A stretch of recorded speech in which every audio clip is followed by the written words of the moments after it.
I moved into the house on Renfield Road because I needed space, physical, mental, emotional, everything. After spending years in a cramped apartment with paper-thin walls and upstairs neighbors who treated midnight like noon, I wanted quiet. The listing looked perfect. A two-story home on a dead-end street, old but well-kept, with a wide porch and woods stretching behind it like a dark curtain. I signed the lease faster than the realtor could explain the heating system, excited for a fresh start and a place where nothing could bother me. The first week felt like a reward for surviving everything I'd escaped. I unpacked slowly, enjoying the echo of my footsteps and the smell of pine that drifted in whenever I opened a window. The house creaked, but it was the kind of sound you expect from something built before the 1970s old bones shifting in place. At night, the neighborhood dropped into complete silence. No cars, no voices, nothing but wind brushing against the siding. I told myself it was peace, exactly what I'd wanted, though a small part of me felt a prick of loneliness I tried to ignore. The first odd thing happened on the sixth night. I was brushing my teeth when I heard footsteps upstairs, as low, dragging steps, like someone walking with one foot heavier than the other. My first instinct was to freeze, toothbrush hanging from my mouth, eyes trained on the ceiling as if I could see through it. I lived alone. I should have been the only one there. After a minute, the sound stopped, and I told myself it was the house settling, a loose floorboard, anything normal. I didn't even check upstairs. I was tired, and denial is always easier when it's late. But denial gets harder fast. 2 nights later, I found the hallway lights on even though I was certain I'd turned them off. I chalked it up to forgetfulness and moved on. The next morning, my living room window was cracked open despite the fact that I never opened it. It was swollen shut from humidity. Then came the whispering. Soft murmurs drifting down the staircase when I walked past it, too quiet to understand, too clear to be random sounds. The whispers had a rhythm, like someone speaking from behind a closed door. I started sleeping with music playing just to drown it out. By the end of the second week, I couldn't pretend anymore. Something was wrong with the house, wrong in a way that made my skin prickle the moment I stepped inside. One evening, after a long shift, I opened the front door and felt a pressure in the air, as if the whole house was holding its breath. The staircase loomed directly in front of me, its darkness stretching up like a throat. Halfway up the stairs, one step creaked loud, sharp, deliberate. I stared at it, my hand still on the doorknob, and for a moment I felt watched, like someone stood just around the corner of the landing, waiting for me to move. I didn't move. I backed out of the house, closed the door, and sat in my car for almost 30 minutes. My breath fogged the windshield while my thoughts tangled in every direction. What was I supposed to do? Call the police? Tell them a haunted stair-step was threatening me? I hated how ridiculous it sounded, even in my own head, but the fear felt real enough to pulse in my chest. Eventually, I convinced myself someone had broken in. That was easier to believe than the other possibilities. I grabbed a flashlight from my trunk and re-entered the house, my heartbeat kicking up with each step. The search revealed nothing, no footprints, no disturbed dust on the floors, no misplaced belongings. But when I reached the top of the staircase, I felt a cold draft brush against my neck. There were no open windows upstairs, no vents blowing cold air. The temperature simply dropped, as if I'd stepped into an unseen pocket of winter. I stood there for a long time, listening, waiting for another sign. The hallway was bone quiet, but the silence didn't feel empty. It felt crowded, like someone else was holding still too. I tried calling my sister that night just to distract myself, but the call kept failing at the same point right as it connected. My phone would buzz, click, and the line went dead. Texts wouldn't send either. It was like the house swallowed the signal whole. When I stepped outside, everything worked fine. Inside, nothing did. I tested it over and over, walking back and forth over the threshold like some kind of experiment. Outside, full bars. Inside, nothing. I don't scare easily, but that rattled me. The dreams started next. They were vivid enough to follow me into the morning. In them, I was running through the house at night, chased by something I couldn't see, something that moved in quick, jerking motions, always appearing in corners where the shadows gathered thickest. The worst part was the sound. A dragging noise, like something heavy being pulled across the floor behind me. When I woke up, my bedroom felt colder than the rest of the house, and sometimes the blankets were on the floor, as if I'd kicked them off while fighting something in my sleep. One night the dream bled into reality. I woke up to the actual sound of something dragging downstairs. The weight of it scraped across the wooden floor, slow but forceful. I sat up, heart hammering, breath caught halfway between a scream and a whisper. I listened. The dragging stopped, then a new sound, a thump, then another.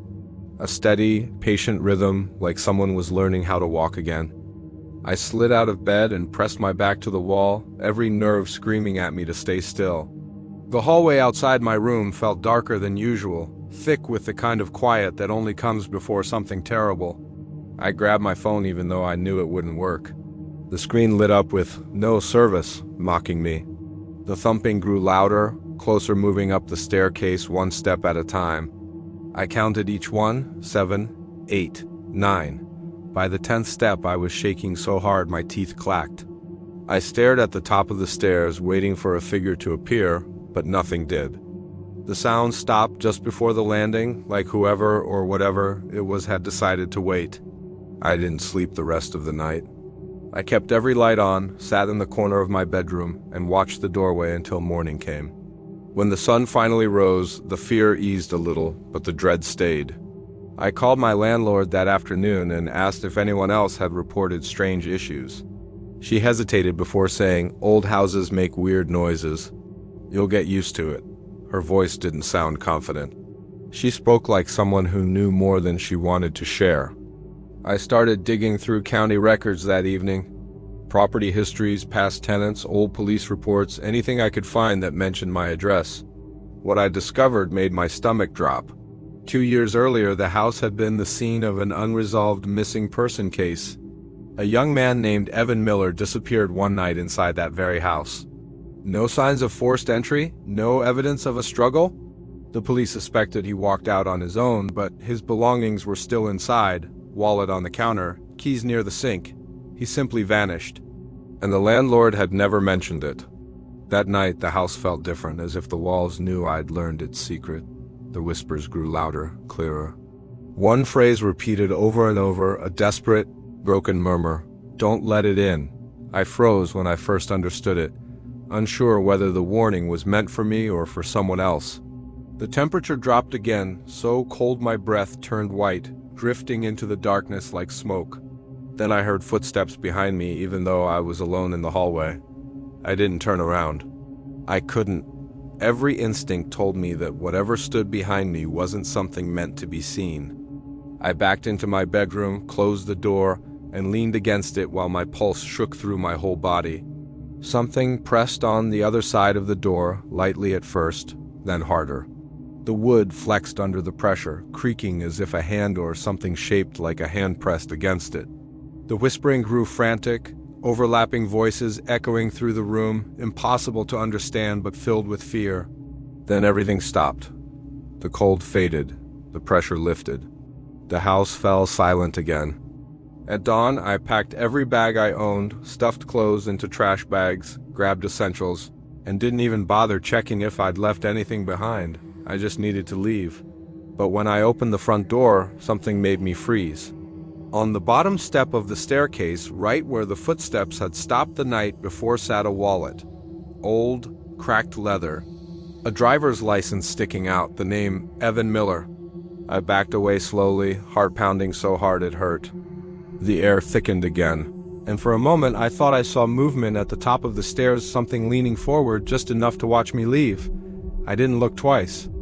I bolted to my car, threw everything inside, and sped down Renfield Road until the house disappeared in the rearview mirror. I never returned. I didn't ask for my deposit back.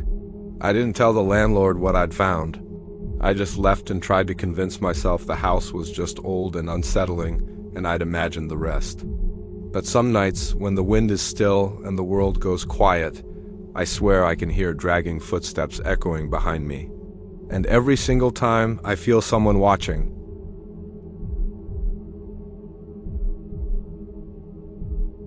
I still refuse to drive through Black Hollow Ridge, even in broad daylight. It has been almost 3 years, but just hearing the name of that road makes my stomach twist. Back then, my girlfriend and I had only been dating for a few months, trying to build something real despite living almost 4 hours apart. We wanted a weekend to ourselves, something special, something memorable, so she suggested a fall getaway.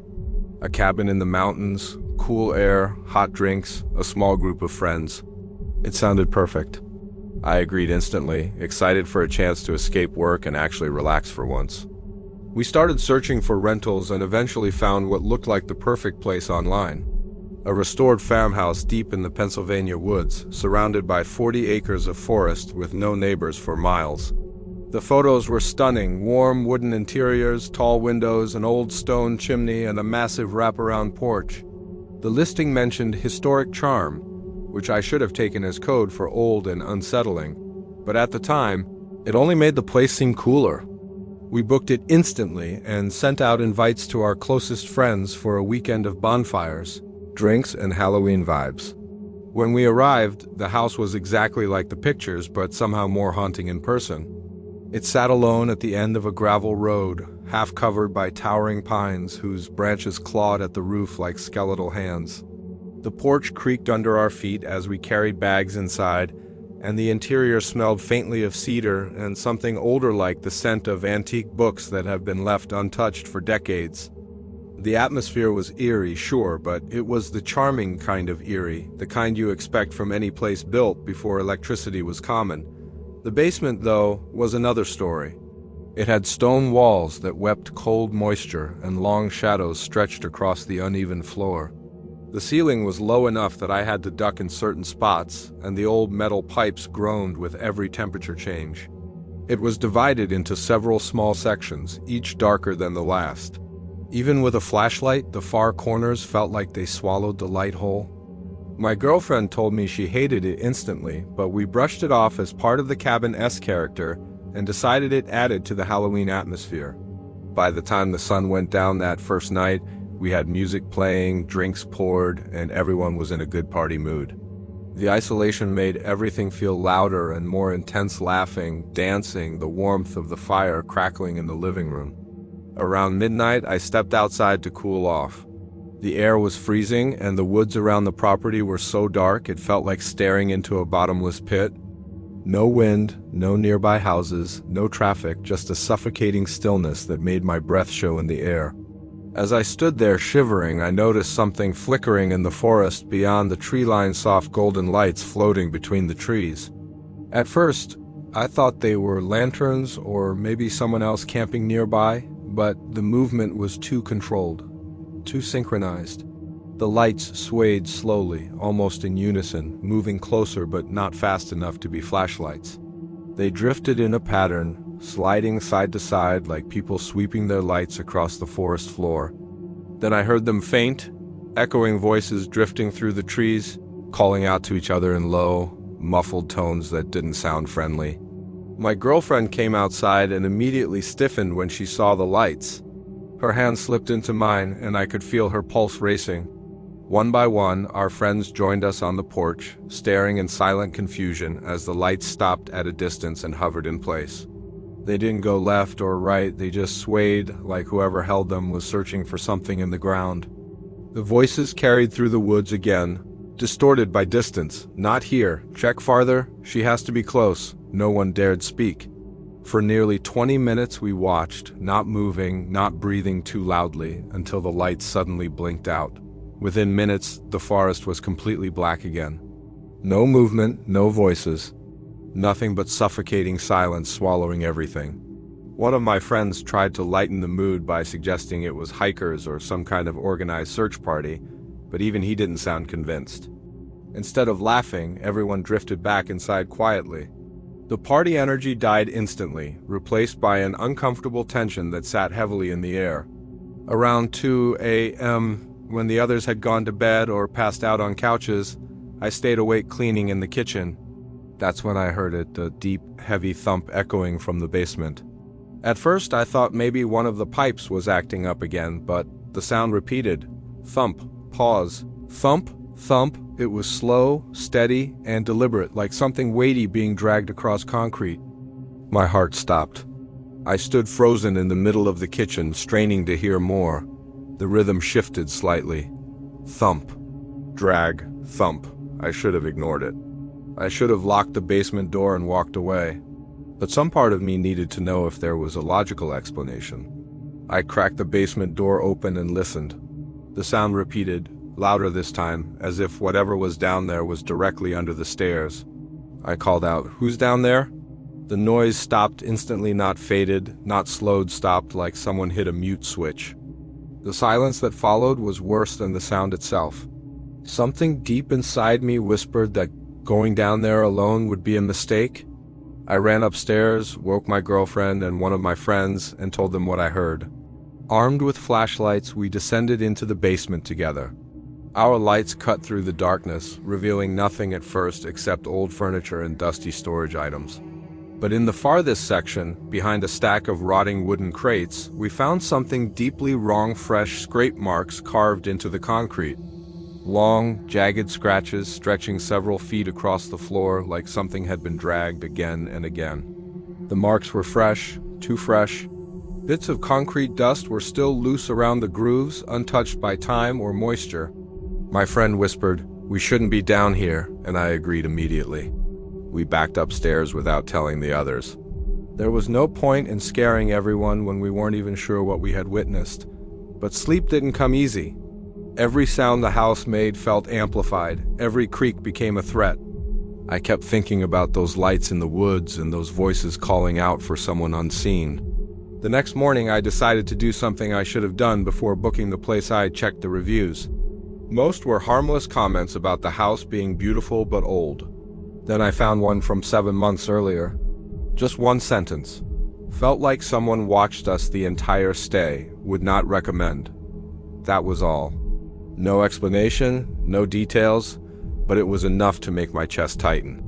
I messaged the host asking if anyone had reported weird activity.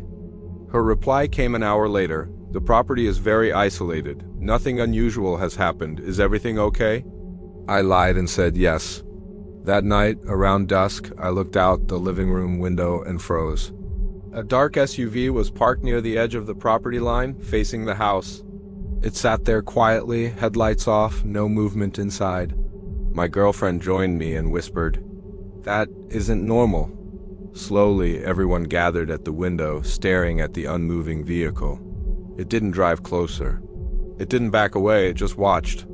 Or at least that's what it felt like. After half an hour, the SUV finally pulled into the woods and disappeared. That was it. We all agreed to leave early. Bags were thrown into cars without much talking, and by 9 p.m., we were on the road. I couldn't shake the feeling that we were being followed. Any car that stayed behind us for more than a few miles made my hands sweat. I switched highways twice just to be safe. The whole drive home, I kept seeing golden flickers in the trees along the road, like those lanterns had followed us out of the woods. Once home, I spent hours digging through local records and archives, searching for anything strange tied to that property. Eventually, I found something buried deep in an old newspaper archive from 1991. A teenage girl had vanished from the farmhouse, Aslan, the daughter of the family who lived there at the time. She disappeared on Halloween night after going outside to help her mother bring in firewood. They never found her. No body, no clues. The case went cold and stayed cold. I messaged the host again and asked if she knew about the disappearance. She claimed she'd bought the house recently and had no idea. I sent her the article. She never replied after that. Her account went silent. I don't think she wanted to know the truth. I've never gone back to Black Hollow Ridge, and sometimes, late at night when the world is quiet and the trees outside my window stop swaying, I swear I can see faint golden lights drifting between the branches, still searching, still calling, still looking for whoever they lost.